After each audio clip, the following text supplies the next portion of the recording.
Dimulai dari sini, saya merasa bahwa sukses bukan lagi cuma sekedar angan-angan. Dimulai dari sini, saya mulai bertemu dan mempelajari ilmu ekonomi dan bisnis dari dosen-dosen yang profesional dan dosen-dosen yang benar-benar ahli di bidang ekonomi dan bisnis. Dimulai dari sini, saya diajarkan bagaimana menjadi seorang pebisnis yang handal dan terampil. Dimulai dari sini, saya mulai mengerti bagaimana merencanakan sebuah plan agar dapat direalisasikan dengan baik. Selain itu, dimulai dari sini, saya mulai mengerti bagaimana kesulitannya untuk menjadi seorang owner perusahaan yang harus mempertahankan, mengembangkan daripada usaha ini. Apalagi di tengah-tengah persaingan yang berat, dan lagi saya juga merintis karir sebagai karyawan Bank Jateng. Jadi dalam situasi ini saya harus berusaha dua-duanya, karir yang sukses dan usaha yang sukses pula. Sukses bagi saya sih adalah apa yang kita inginkan, apa yang kita cita-citakan bisa tercapai. Tidak mudah sih memang kalau mengingat banyak hal yang telah saya lalui baik suka maupun duka. Kadang teringat sih masa-masa kuliah saat bagaimana saya berjuang hingga menjadi seperti sekarang ini. Peningkatan skill dan kompetensi diasah melalui pelatihan-pelatihan dan praktikum-praktikum di kampus yang sangat berguna sekali untuk perkembangan karier saya saat ini. Itu menjadi bekal yang sangat berharga untuk saya bisa menjadi sukses. Kegiatan kemahasiswaan memupuk percaya diri saya, sehingga menjadi bekal saya dalam berkarya di dunia kerja. Pendidikan di sini sangat berkualitas, mulai dari dosen, fasilitas pembelajaran, tidak heran akreditasinya bagus. Sukses kami dimulai dari sini. Sukses kami dimulai dari sini. Sukses kami dimulai dari sini.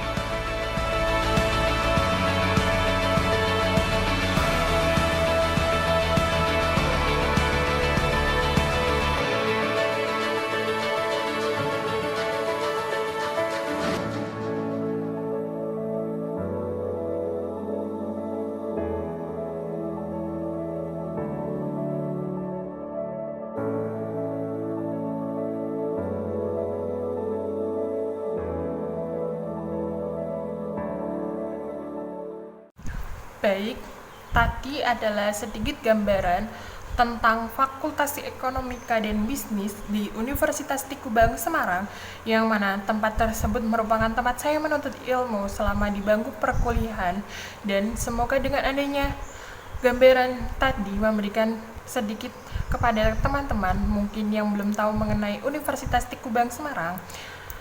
Baik, lanjut saja kita memulai pembahasan materi yang akan saya sampaikan. Di sini saya akan menyampaikan tentang integrasi. Fakultas Ekonomika dan Bisnis Universitas Tikubang Semarang pada tahun 2022 hingga kini menjadi salah satu fakultas terpercaya dan terpilih di bidang ekonomi dan bisnis yang memiliki keunggulan kompetitif, berkelanjutan berbasis kepada keuangan perbankan, berjiwa kewirausahaan, menguasai teknologi informasi dan komunikasi, serta berdaya saing nasional, tercapainya penyelenggaraan tata kelola yang baik dan profesional di seluruh lingkungan Fakultas Ekonomi dan Bisnis Universitas Tikubang Semarang, menghasilkan lulusan yang bertakwa kepada Tuhan, cerdas, dan cakap dalam bidang ekonomi dan bisnis berbasis kepada keuangan perbankan, serta menghasilkan desain sistem administrasi yang mampu menyiapkan seluruh program studi memperoleh akreditasi A dan menghasilkan rancangan dosen studi lanjut jenjang sastra 3. 4 fakultas di Universitas Tikubang Semarang. Yang pertama ada manajemen S1, yang kedua ada akuntansi S1, yang ketiga ada keuangan perbankan D3, kemudian yang keempat ada pendidikan profesi akuntansi atau PPAK.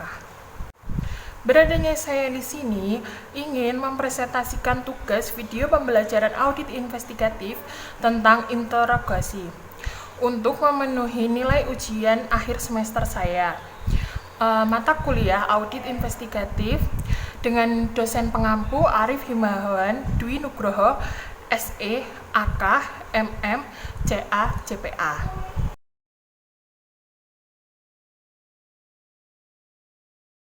Yang pertama, saya akan membahas tentang interogasi. Interogasi adalah suatu teknik pemeriksaan tersangka atau saksi dalam rangka penyelidikan tindak pidana dengan mengajukan pernyataan baik lisan maupun tertulis kepada tersangka atau saksi guna mendapatkan keterangan, petunjuk, alat bukti, dan kebenaran keterlibatan tersangka dalam rangka pembuatan acara pemeriksaan. Interogasi bersifat akusatori atau menuduh dari pandangan investigator. Tersangka ini bersalah, meskipun seseorang dalam pengertian hukum dianggap bersalah kalau sudah ada ketetapan hakim mengenai hal bersikap tetap itu. Jadi, bersalah atau guilty dan tidak bersalah atau incontinent. Sebelum melakukan interogasi, investigator sudah mengetahui secara mendalam semua investigative information yang relevan tentang kejahatan tersebut, termasuk informasi dari saksi-saksi, informasi mengenai bagaimana kejahatan dan tersangkanya terungkap, informasi latar belakang mengenai tersangka, dan akan dilakukan interogasi oleh tersangka lainnya. Investigator bisa berhadapan dengan tersangka yang emosional atau non-emosional. Subjek yang emosional mengalami yang pertama, perasaan bersalah dengan penyesalan yang mendalam atau remorse. Yang kedua, ketenangan batin yang sangat terganggu atau mental anguish. Yang ketiga, yaitu hati nurani sangat terusik atau trouble conscience. Ciri-ciri suatu interogasi. Yang pertama adalah interogasi bersifat menuduh. Kemudian yang kedua, tujuan interogasi adalah mengetahui yang sebenarnya. Kemudian yang ketiga, interogasi hanya dilakukan sesudah investigator mempunyai keyakinan yang memadai mengenai salahnya seseorang. Kemudian yang keempat, investigator tidak boleh membuat catatan sampai sesudah tertuduh menceritakan yang sebenarnya dan berketetapan atau kompeten, tidak beringsut dari posisi itu. Kemudian selanjutnya yaitu langkah-langkah interogasi.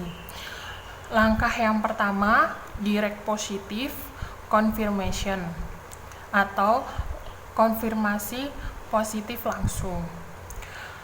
Yaitu pada awal interogasi, tersangka mengamati investigator secara seksama. Ia menilai apakah investigator yakin bahwa ia bersalah. Jika ia mendapatkan kesan atau sekecil apapun bahwa investigator tidak yakin akan kesalahannya, ia tidak akan mengaku. Tanpa keraguan sedikitpun, investigator atau menembakkan sangkaannya secara langsung atau direct. Investigator mengkonfrontasi tersangka secara tegas atau positif konfrontasi. Sebaliknya, dalam posisi berdiri, investigator berhenti sejenak, menetapkan folder dan berkas lain jauh dari tersangka, menarik kursinya sekitar 1 meter dari kursi tersangka, dan duduk. Kegiatan investigator ini akan menciptakan suatu keheningan yang disengaja yang disebut behavioral pause atau jeda perilaku. Ini seharusnya berlangsung sekitar 5 detik, namun bagi tersangka ini terasa lebih lama. Selanjutnya, tujuan jeda perilaku ini adalah mengevaluasi tanggapan verbal dan non-verbal si tersangka terhadap direct positive confrontation.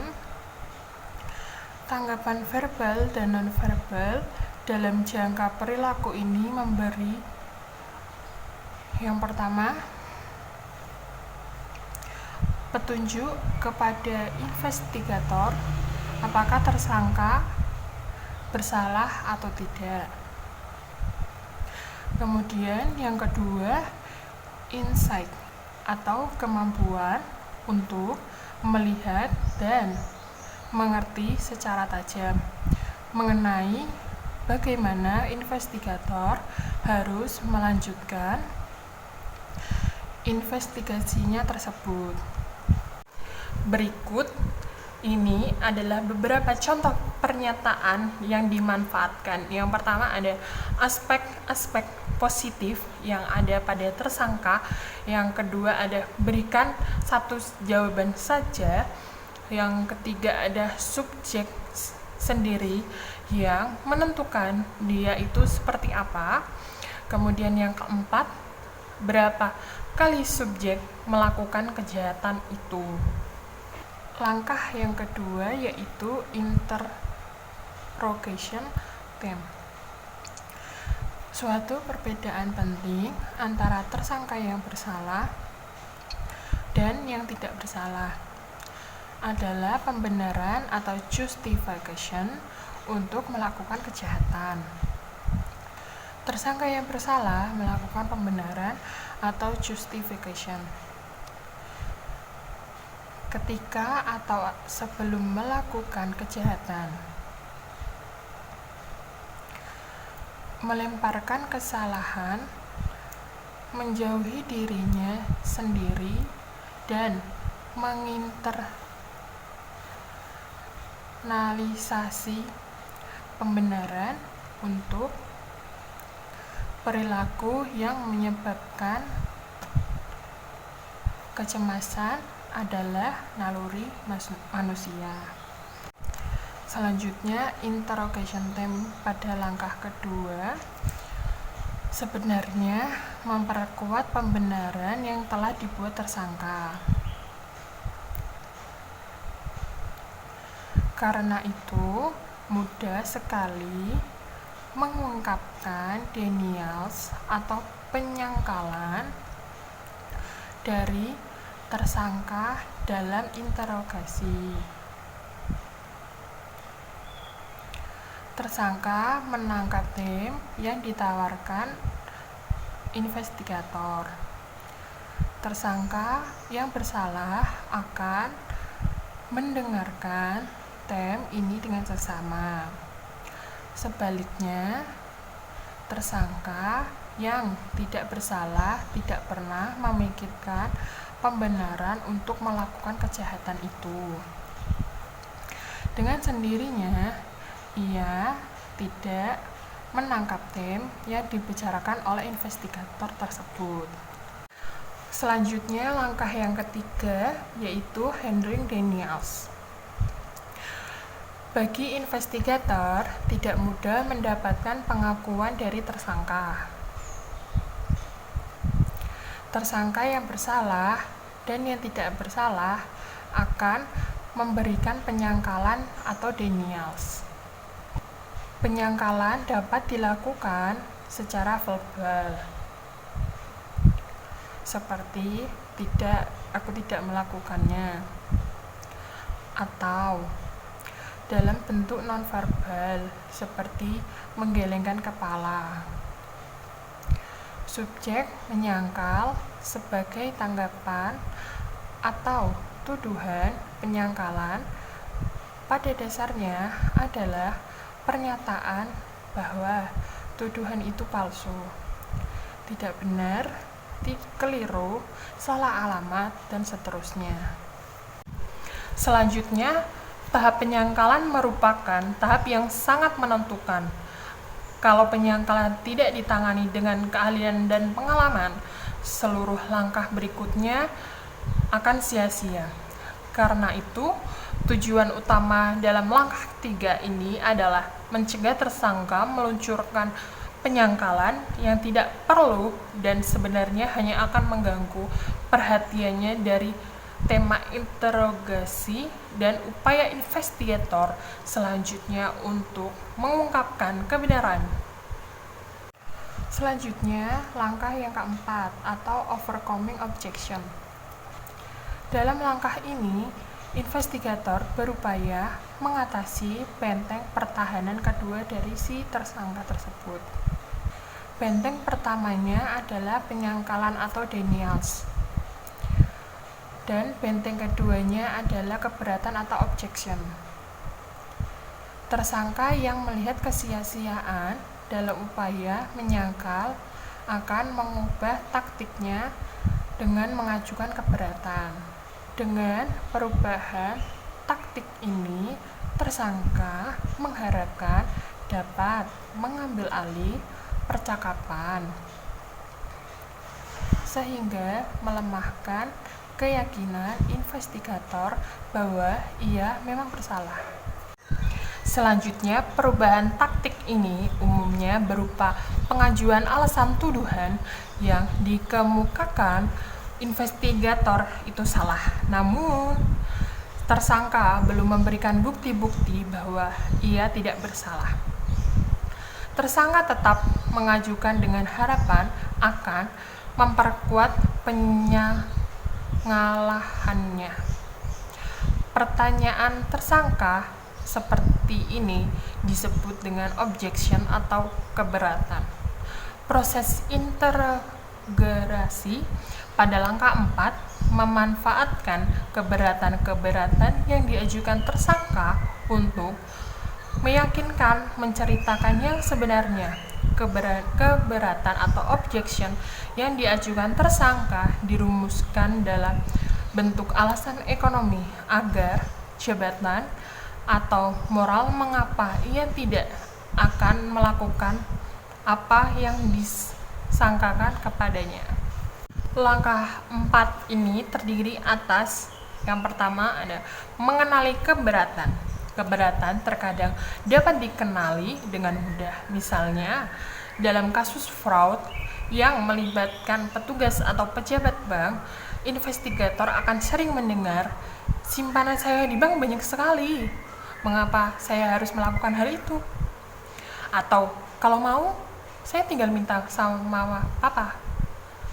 Seolah-olah orang miskin yang melakukan fraud atau melakukan fraud di bank. Investigator harus mendengarkan dengan cara cermat dan mengenali pertanyaan-pertanyaan kebenaran dengan tepat. Cara menanganinya juga seperti dijelaskan di atas, berbeda dari cara menangani penyangkalan.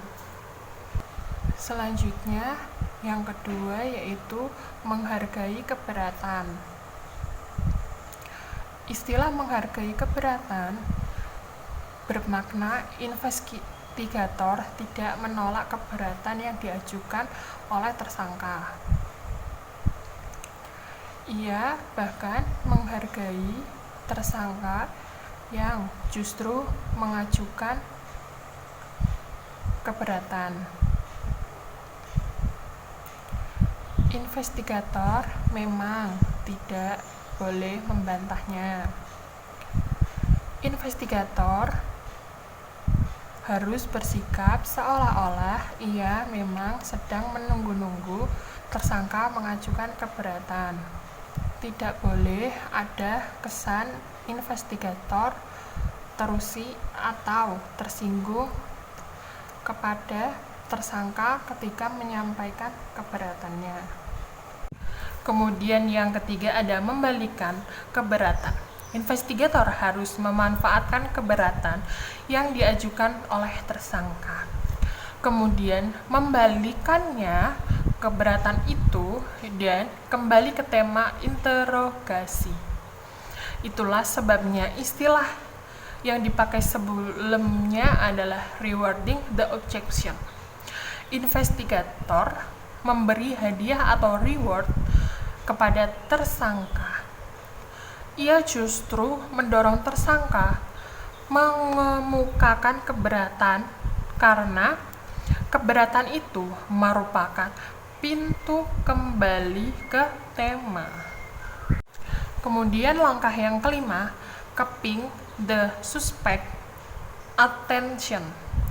Apabila investigator berhasil menghentikan penyangkalannya dan mengembalikan keberatan-keberatan tersangka, maka tinggal satu strategi lagi yang bisa digunakan tersangka. Tersangka dapat meninggalkan ruang interogasi atau secara psikologis menutupi diri atau withdraw dan mengabaikan semua tema yang diajukan oleh investigator. Jika tersangka sudah kehilangan kepercayaan diri atau tangguhnya untuk mengemukakan tidak bersalahnya, ia sudah sampai di titik di mana membiarkan investigator berbicara apapun. Ia berdiri dan investigator menjadi pembicara tunggal. Selanjutnya, dalam tahap ini, kedekatan fisik, jarak kursi investigator dan tersangka, serta kontak mata sangat penting. Perilaku verbal dari investigator juga sangat menentukan dalam mempertahankan momentum ini. Kedekatan secara fisik akan mendekatkan tersangka secara psikologis kepada investigatornya. Investigator berupaya melibatkan kembali tersangka dalam percakapannya. Salah satu cara adalah membuat pertanyaan yang bersifat hipotesis dan membujuk tersangka untuk menjawab pertanyaannya. Pertanyaan-pertanyaan hipotesis harus menyentuh aspek positif dari tersangka. Untuk alasan psikologis, investigator tidak boleh menanyakan konsekuensi nyata sebagai lawan dari konsekuensi hipotesis yang tersangka ingin menghindari atau melupakannya. Contoh, aku hidup di Nusa Kambangan. Pertanyaan semacam itu akan mengingatkan tersangka mengenai apa yang dihadapinya kalau ia menceritakan kebenarannya. Selanjutnya, langkah yang keenam yaitu handling the suspect passive mood. Hubungan baik dalam hal ini berarti tersangka percaya investigator jujur. Investigator berusaha keras mencari kebenaran, ia bersedia membantu tersangka untuk mengungkapkan kebenarannya. Investigator mulai mengarah pada suatu pokok tertentu dari tema yang dikembangkan. Untuk itu, ia menunjukkan empatinya terhadap tersangka dengan sikap siap membantu. Ketika mengembangkan tema yang sudah dimulai, dalam tahap-tahap sebelumnya, ia berusaha menemukan motif. Investigator mengajukan berbagai alasan untuk menjelaskan motif dan perbuatan tersangka sambil mengamati perilaku tersangka untuk menentukan alasan yang diterima dan yang ditolak. Ketika tersangka menunjukkan tanda-tanda passive mode, investigator berusaha mendekatkan kursinya dan melanjutkan dengan mencari motif. Sekaligus investigator menyiapkan tersangka untuk alternatif question di langkah 7. Ada 4 tanda fisik yang menunjukkan resignation. 1. Perubahan pada posisi lengan dan tungkai. Pada dasarnya, ini adalah perubahan yang menunjukkan tersangka lebih terbuka dan membuka pertanyaan. Sikap bertahan ditunjukkan dengan menyilangkan tangan ke dada dan menyilangkan satu ke tungkai yang lain. Dalam resignation, tersangka melepas silangan tangan atau kakinya. Tangan dan lengan yang tadinya tersilang sekarang berada di sisi tubuhnya. Dalam posisi withdraw, tersangka menggunakan lengan dan tangannya untuk menopang dagunya. Dalam resignation, ada gerak tangan menjauhi muka dan kepala. Sikap ini juga menandakan tersangka siap untuk membuka dirinya. Yang kedua, ada sikap nonverbal yang menandakan persetujuan. Seperti kepala mengangguk-ngangguk, mendengarkan pertanyaan berisi tema-tema yang dibuat investigator. Menunjukkan atau secara diam, ia setuju dengan perkataan investigator. Ia telah menghayati pesan-pesan itu. Ia menginternalisasikan pesan-pesan itu ke dalam. Selanjutnya, yang ketiga, perubahan dalam postur. Mengubah postur, khususnya yang ke arah posisi investigator, mengarahkan ke depan atau frontal alignment, merupakan pertanda bahwa ia siap menceritakan kebenaran. Kemudian perubahan yang keempat yaitu perubahan dalam kontak mata. Tanda-tanda yang sangat bisa dipercaya bahwa tersangka sedang mempertimbangkan untuk menceritakan kebenaran adalah ekspresi wajah, khususnya kontak mata. Kalau dalam kondisi withdrawal, ia melihat ke langit-langit atau ke samping ketika memasuki resignation, matanya menatap ke bawah seiring dengan kepala tertunduk. Perubahan tahap mata menandai bahwa tersangka dalam feeling mode. Tersangka berada dalam suasana batin yang penuh perasaan. Ia mengalami emosi yang signifikan. Kemudian langkah yang ketujuh ada presenting the alternative question, yaitu pola pertanyaan kedua yang digunakan pada langkah ketujuh. Investigator menyatakan apakah ini pertama kalinya Anda melakukan hal tersebut atau sudah kesekian kalinya. Pilihan pertama, ini pertama kalinya ia melakukan hal tersebut. Mungkin lebih bisa dimaafkan daripada pilihan kedua.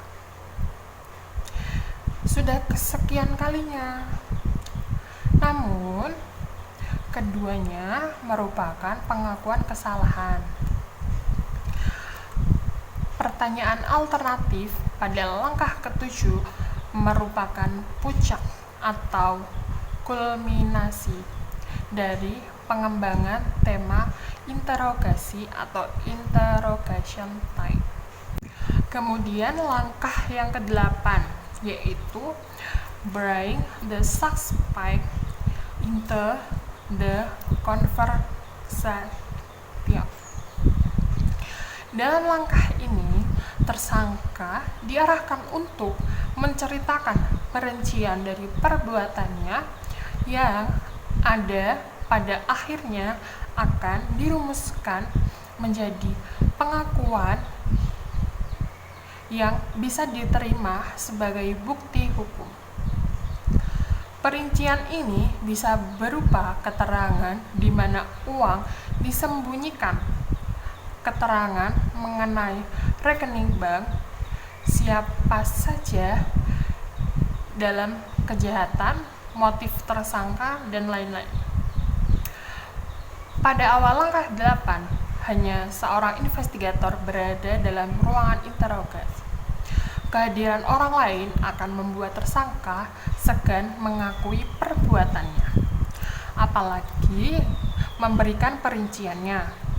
Ketika investigator ini puas dengan pengakuan lisan dan perincian dan pengakuan lisannya tersebut, investigator meminta investigator lain menyaksikan pengakuan lisan dari si tersangka tersebut. Selanjutnya, langkah yang terakhir atau langkah yang ke-9 yaitu the written confession. Pada puncaknya, tersangka memberikan pengakuan secara tertulis. Pandanaannya untuk kita di Indonesia adalah berita acara pengakuan atau dokumen semacam itu. Di Indonesia, investigator sering melakukan interogasi sambil mengetik jawaban tersangka. Menurut persepsi si investigator, pada akhir interogasi, tersangka diminta menandatangani berita acara pemeriksaan. Kelemahan dari cara ini adalah pengakuan tertulis ini tidak menggunakan atau tidak sepenuhnya menggunakan kata-kata. Kalimat atau bahasa tersangka menyangka memberi pengakuan itu. Penyangkalan lebih mudah diterima orang yang mendengarkan dan berbicara di pengadilan karena terstruktur kalimat dan ungkapan bahasanya berbeda dengan apa yang tertulis dalam berita acara. Selanjutnya, nonverbal behavior. Misalnya, seseorang berhadapan dengan kobra yang sudah siap memungutnya secara fisik. Ia mempunyai 3 pilihan dalam menghadapi kobra itu. Misalnya, melawan atau fight, melarikan diri atau flight, atau berdiam diri atau freeze. Dalam fight dan flight, kita menyaksikan kegiatan fisik yang tinggi seperti dalam berolahraga. Makna ucapan kita seperti dijelaskan sebelumnya diperkuat dan dimodifikasi oleh bahasa tubuh, oleh nonverbal behavior atau isyarat-isyarat nonverbal. Dalam bahasa sehari-hari, kita sering mendengar ungkapan tatap mataku agar aku tahu apakah Anda menceritakan kebenaran. Banyak peneliti sosial menunjukkan bahwa 70% dari pesan-pesan yang dikirimkan dalam komunikasi antar manusia terjadi pada tingkat nonverbal. Selanjutnya, perilaku nonverbal yang akan dibahas di sini adalah yang pertama ada postur. Kita mulai dengan mengevaluasi sikap atau postur. Postur atau sikap ketika diwawancara mengungkapkan keterlibatan emosionalnya. Rasa percaya diri, minat, apakah ada minat, pikiran melayang entah kemana, atau cuek habis-habisan. Subjek yang jujur mempertahankan keterlibatan emosional, minat, dan percaya diri yang tinggi. Menyelesaikan secara langsung. Postur tubuh tegak sering searah dengan investigator sehingga ia siap berdialog secara langsung ketika memberi pertanyaan penting.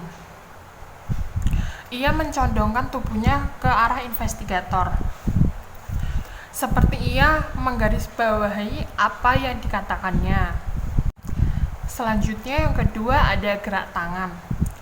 Sebagai tanggapan atas pertanyaan investigator, subjek dapat melakukan 3 jenis gerak tangan.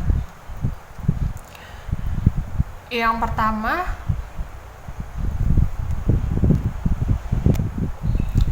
subjek tetap tidak melibatkan dirinya.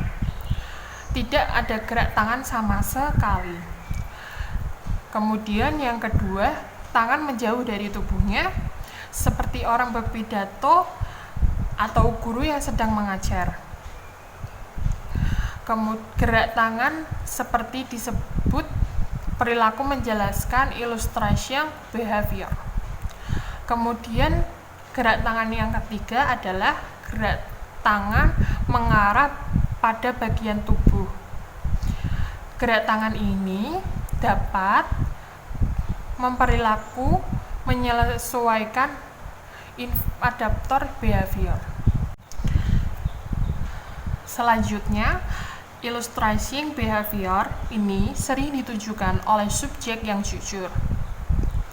Ketika subjek jujur menceritakan pengalamannya yang berhubungan dengan kegiatan fisik, investigator akan melihat atau bisa memperkirakan akan adanya gerakan tangan ini.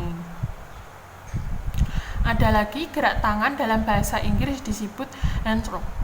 Dalam gerak tangan ini, subjek ingin mengatakan, "Aku tidak tahu," atau "Aku tidak peduli." Hand stroke bisa dibarengi dengan mengangkat bahu. Adaptor behavior dapat dibagi dalam kategori. Yang pertama, ada grooming gesture atau memperoleh gerak dan merapikan diri. Kemudian ada personal gesture, yaitu gerak yang bersifat pribadi. Kemudian ada protective gesture, yaitu gerak melindungi atau berlindung. Kemudian supporting gesture atau gerak yang mendukung atau menopang. Selanjutnya yang ketiga yaitu gerak kaki. Ketika subjek menyilangkan satu tungkai kepada yang lain, ia mungkin menghentakkan satu kakinya ke tanah. Kalau hal ini dilakukan, berarti tandanya kecemasan.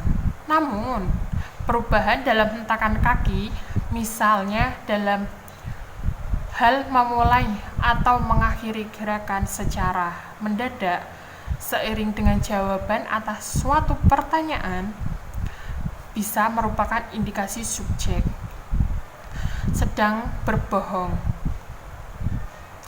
Ini berlangsung 1 atau sampai 2 detik kemudian. Gerak kaki kemudian kembali normal. Gerak kaki juga bisa mengubah postur duduk si subjek. Dengan menampakkan kaki dan mendorong punggung ke sandaran kursi, bisa juga disertai dengan kursi berpijak pada kedua kaki belakang. Ini adalah sikap yang menunjukkan subjek berbohong. Sikap yang dilakukannya sesaat sebelum atau selama menjawab suatu pertanyaan yang diberikannya. Yang terakhir ada mimik muka dan mata. Berbagai ekspresi atau mimik muka disebabkan oleh subjek yang khawatir bahwa kebohongannya akan terungkap. Ketidakpastian apakah ia akan berhasil menutup-nutupi kebohongannya atau mungkin kesadarannya bahwa kebohongannya itu sudah terungkap, sehingga ia mengakui akan kesalahannya. Kenyataan bahwa ekspresi mukanya berubah. Sebenarnya sudah merupakan indikasi bahwa subjek berbohong.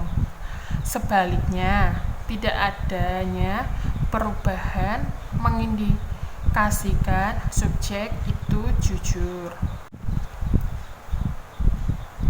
Selanjutnya, dari semua perubahan mimik atau ekspresi wajah, yang paling sulit dievaluasi adalah kemarahan. Kontak mata antara subjek dan investigator merupakan satu perilaku nonverbal yang sangat penting untuk dievaluasi. Dalam budaya Barat, kontak mata secara timbal balik menandakan keterbukaannya, jujur apa adanya atau condor, dan terus. Subjek pembohong yang tidak berani atau enggan menatap mata investigator, ia akan menunduk kepala ke lantai, mengalihkan matanya ke samping, seperti melirik atau ke langit-langit ruangan. Sekian presentasi yang dapat saya sampaikan. Mohon maaf apabila ada tutur kata yang kurang berkenan, saya meminta maaf yang sebesar-besarnya. Kalau setiap yang kita inginkan maunya dikabulkan, kita tidak pernah tahu indahnya mendekati Allah bersama jutaan doa dan harapannya. Wassalamualaikum warahmatullahi wabarakatuh. Terima kasih.